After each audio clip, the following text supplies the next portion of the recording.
Thank you. I was going to start a little far back, but I think I'll start in 1939. I was 6 years old, and I was outside playing, and all of a sudden, people were running out from their houses and yelling, "War's being declared, war's being declared." I didn't know what that meant, but I found out real fast. They came and they took the iron railings from our gardens and the ones from our backyards because they needed the iron for the wall. Then they came and they built a shelter in our backyards that held 18 families. And so it seemed like it was always after midnight when the planes would come over and we'd have to get up from our beds and go to the shelters. But in those times when my mom and I were sitting, she would tell me how she wanted to go to America and her daddy wouldn't let her. And so as I grew up, I said, "I'm going to America." And everybody would laugh at me. I didn't care. I was going to America. So when I was 16, I went to my dad and I said, "Can I go to America? I can go in servitude and stay at a house for 2 years and be a maid. And when I'm 18, I can be free to go." And he looked at me and said, "No." So, to tell you about my church there, it was a red brick church.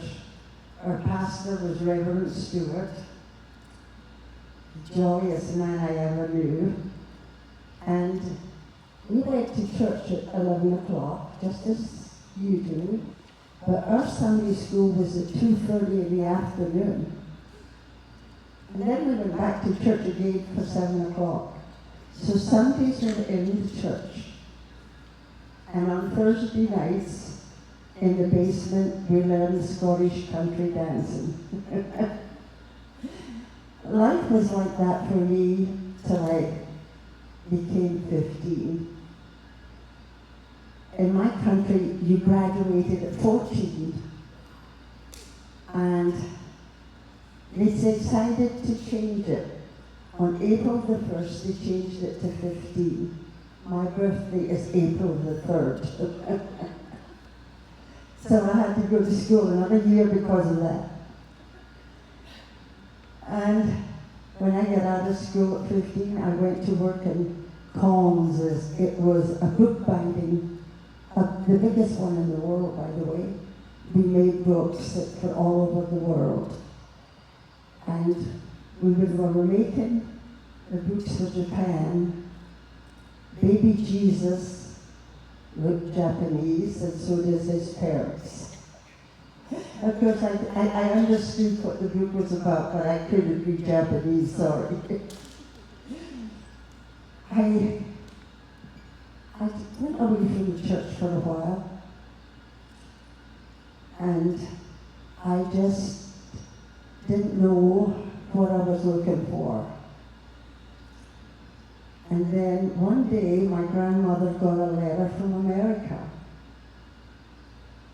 And it was from her second cousin, who left Scotland when she was a baby at 2, and she needed a birth certificate. So my grandmother, who by the way called all her son-in-laws by their last name, she said to my dad, "Make not, take care of this." So my dad did. He came in and he gave it to me and he said, "Write these people, tell them who you are, and send the birth certificate." So I did. And it so happened they had a daughter the same age as me. So her and I started to correspond. And I told her my dream. And one day I got a letter and they said, she said, "My stepdad and my mother said, they'll sponsor you." So now I've got to go back to my dad. So my dad came in from work and ate his dinner and came into the living room, and I said, Dad, I've got something to ask you. He says, what's that? I said, I've got sponsors to go to America. Can I go to America now? And he said, no. And my mom went, it's okay, it's okay. We went down the hall to the bedroom, and they sat there a while. And they came back in, and my dad said, you can go to America if you work on the weekends and make enough money to take you there. And if you don't like it, I'll bring you back. I worked in a factory 5 days a week and sometimes 2 nights. But I got a job on the weekends. I worked in a place where the double-decker buses, we call them SMTs, they would take people to visit the people in the cancer hospital. And they'd come into our shop and buy flowers and candy. There was also a restaurant behind it. And I got to know people there, and I talked with them, and I told them, just keep praying. And that was awful of me because I hadn't prayed in a while.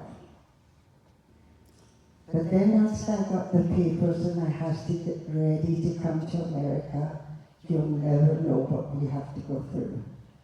I had to have a physical, had to have my teeth checked, had to have my eyes checked, and I had to go to my minister and ask him to sign some papers. And I thought, oh boy. So I made the appointment and I went and saw Dr. Stewart, and I said, they want to know that I'm a Christian. And he says, Irene, you haven't been here for a while. Do you want me to lie? And I said, oh no, I don't want you to lie.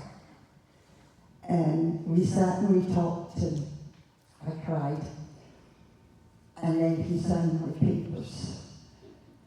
And so I came across on the Queen Elizabeth. 5 days it took me. 4 of them I was seasick. It was okay, because once I got upstairs into the air, I was fine. But I lived on bouillon soup and pound cake. I still made it, thank you. Thank you. Excuse me, I get dry mouth really easy.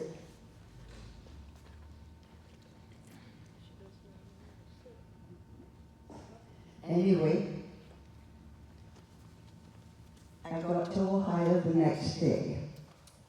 I saw my first TV in New York, and I remember who that was.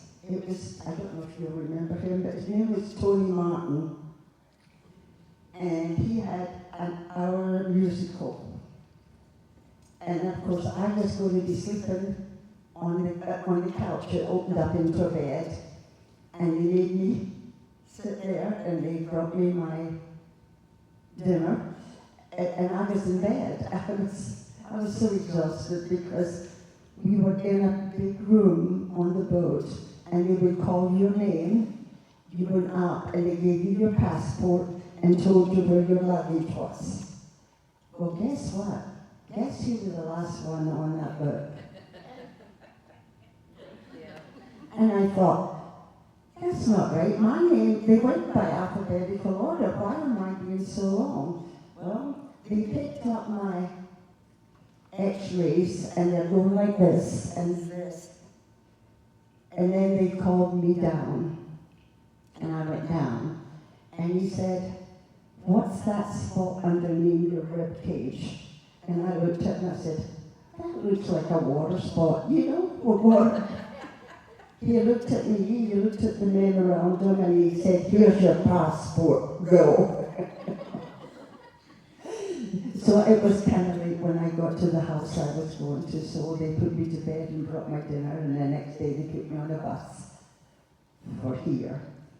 And I got here, and I got a job. I was a lousy waitress. I didn't even know what spaghetti was. And then a girl that worked at Olsen's, which probably nobody remembers Olsen's, but it was a clothing store. I see somebody there on 5th Street. I got a job in there. And I met this girl who was from Georgia. She hated the hills. And I says to her, I don't think I've ever seen flat land. I've always lived in the hills, you know. I love the hills. And one day we were talking and I wasn't happy where I was living. And she said, we've got the biggest house you ever seen. She said, my husband and I live there, my mother-in-law and my father-in-law live there, and there's plenty of room for you. So I moved there. Still haven't went to talk to the Lord, by the way. That didn't work out because she got a little jealous when I went out in the evenings with some friends. She couldn't come with me, she was married.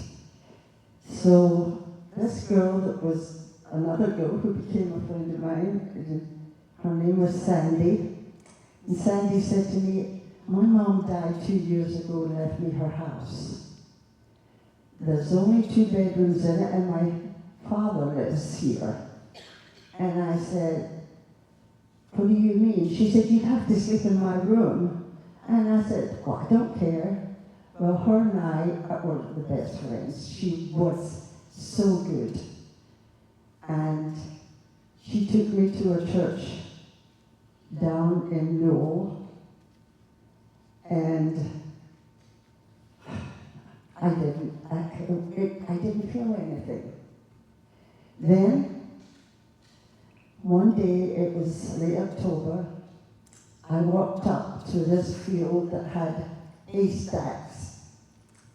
And I sat on top of the haystacks, and I cried. And I cried to the Lord, because I was lost. I said, I want to go home. I can't live here anymore. And it took me a long time, but I prayed, and I felt a lot better when I was done. And I thought, I'm still going to go home, but I'll wait till after the holidays, and I won't upset anybody.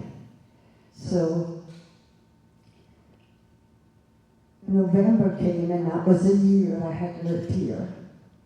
And one night, the young man that was in our group said, we're not going to the ball game tomorrow night.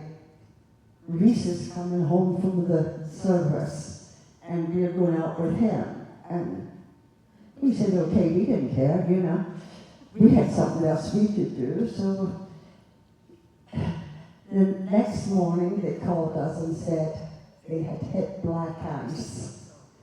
The car had overturned, cut off a tree, and 2 of them were in the hospital. One was Chuck Wyckoff, I don't know if anybody knew him. He was from Newell, and Harold West was the other one. They were both in the hospital. So one of the guys said they'd come and get us and take us down, but we'd have to come home with somebody else. He said, okay, so we went to the hospital, and we were in there, and this young man came in with a black eye and a plaster over his head, and he started teasing me like the other ones teased me, and I thought, I don't like him, I don't know this guy. So we were going out the door, and the lady came out, and she says, is your name Reese? And he said, yes. She said, you owe us $3.50. And he said, all you did was put a plaster on my head. He said, how about me going to the drugstore and buying you a box? And you'll still be ahead. And I thought, oh, I do like him. A little bit Scottish in him. Anyway, that's how I met my husband. He asked me to go steady while we were dancing one night, and I thought, I don't know, I'll have to think about it. So I said to Sandy, let's go to the restroom. So we were in the restroom, and I told her, Well, she laughed so hard. And I said, what are you laughing at? She said, you and Reese, you'll never make it. I went out and told them I'd go steady with them. You don't tell me not to do something, please. Well, on January, we were sitting at the table, and he said to me, would you wear this? And he threw a ring across the table. We were eating tomato soup, by the way, I remember that. And it was New Year's Eve, and it was an engagement ring. And I wore it. And he said one night, when are we going to get married? And I said, well, how about June or July? He says, that's good. But then I got to thinking about it, and I said to him, I think I'll go home first, but I'll be back in time for the wedding. And he said to me, well, why don't we get married sooner and we'll both go? And I thought, oh, that's fine. You get to meet my family. We were married April the 15th. We got to go home a year and 3 months later when my son was born, and my mom sent us tickets to go home because she wanted to see her new grandson. And then when he was 9 years old, he was in school, and would you give me a piece of gum? Yes. Please, I'm sorry. This is horrible. That's what happens when you start talking. You just get No, dry. my mouth does this all the time. Yeah. I mean, I just have a dry mouth. They keep telling me to drink more water, but just how much can you float? Right. Thank you, sir.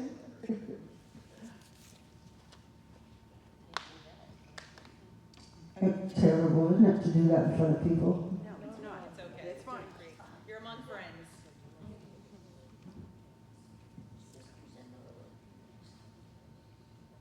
It's funny how gum does that for you in food, you know.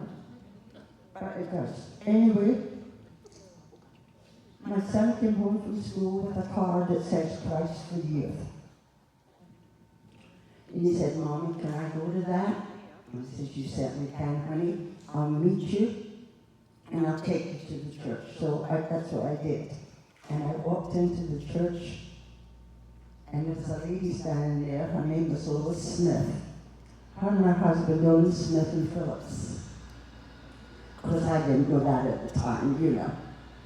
So I walked in, and she said, oh, by the way, she had pink pedal pushers on. I remember that too. And she says, can I help you? And I showed her the card. She said, he wants to be here. She said, stay here. I said, okay. So she took my son and she took him in and gave him Mrs. Richmond. Not that one, her mother-in-law. And she went back out. And she said, where are you from? And I said, Scotland. She says, you've got to come to my church. She said, I'll meet you here at 11:15 Sunday, and I'll introduce you to my minister. He's from Ireland. And she turned and walked away. I didn't say yes or no, but then I was there that Sunday. I've been there ever since. It's been 62 years. I've taught Sunday school downstairs until this year, when now I'm back upstairs and they didn't have my laptop. I said they kept me in the basement forever. But I'm in Sunday school class and I've got to watch. I might talk too much down there, you know. But the Lord has been so good to me. My husband had Parkinson's disease and a bad heart for 25 years. The Lord was by my side all through it, the good times and the bad times. I don't cry very often. I don't know why I don't cry anymore, but I lost my son when he was 56. And he went to sleep and never woke up. But he left me a grandson and a granddaughter. And my granddaughter has given me 3 great-grandchildren. And altogether, there's 9 of them now. 3 of them live in North Carolina. The one who is now 10 years old had open heart surgery when he was 7. And now one of the twins, his knee is out of place, and he's going to be operated on this 15th of this month. And he's going to be in a cast from his ankle to his hip for 6 weeks. I don't know what these other twins going to do because they play together all the time. But I trust the Lord will take care of it. I thank Him every day for the family I've got. But I thank Him for my family and my church. There is not one of us that won't do something for the other if necessary. And since I'm the one that gets the most attention, I need travel because my son stopped me from driving. And I see some of them here. And there's a little baby in my church named Eddie. I tell you what, if God would give us another 12 of them, I'd take them. Although I think we're going to have another one. But, you know, I've always realized that from the time I got here and all the different places I lived until I got married, God was at my back all the time. I think that He's with me, not just in the daytime, but in the nighttime. And I know in my heart that all you have to do is ask Him to come into it, and He's there forever. Even when I went away, He was still there. Sometimes I think He kicked me in the butt, but that's okay. I just want you all to know that my dream came true, but so did my mother's. My husband brought my mom and dad over. He brought my brother over and my 2 sisters and their families. They all settled in Massachusetts because my mom had a sister there and a brother there, and my uncle got my dad a job, and so they settled up there. They're not here anymore, of course, but I was so tickled that she got to come to America. And they lived the second house from the beach. You could sit in her backyard and see the ocean. And I know that she just was as happy as could be to be here. And she's been quite a few places before she went to be with the Lord. And I sit and think about being in the air raid shelter, and it was a big area. It was from that post to here, across 18 families. And sometimes I think, we lived in tenements that was 3 stories high. I thought if a bomb hit them, they would have fell on top of us. We were in the backyard, you know. But then they would have known the families that was in there. There was always a reason. I heard the whistling bombs, but it never hit our area at all. We never got hit. The Lord was good. I lost one uncle though in Malaya, my mom's young brother. His wife had a baby, and he had 2 weeks with his wife and the baby, and he had to go back to war, and he never came back again. So there's a lot of things you think about. The Lord giveth, and the Lord taketh away. Blessed be the name of the Lord. I just know that someday we'll all see each other again. And although I said that this is Scottish to you tonight.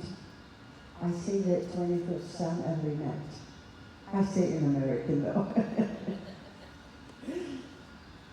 I don't know any more I can tell you except that the people that helped me at first in our church was Mrs. Richmond.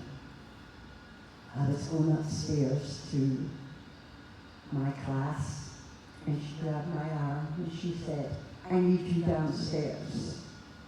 I didn't know I was going to be downstairs for 62 years. But I have letters, I have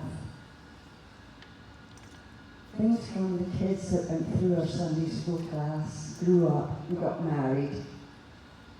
And I would have brought some, but I thought, no, that's to me, I'm keeping it to myself. If you help one child along the way, I think that is wonderful. And I think God gives you the ones that need help the most. There is some of my own family that I pray for every night because they don't go to church anymore. But I know that the Lord could give them a kick one day and it would find them again. So if you're praying for anyone, pray for my family. I'd appreciate it. And I think my time's up. Wow.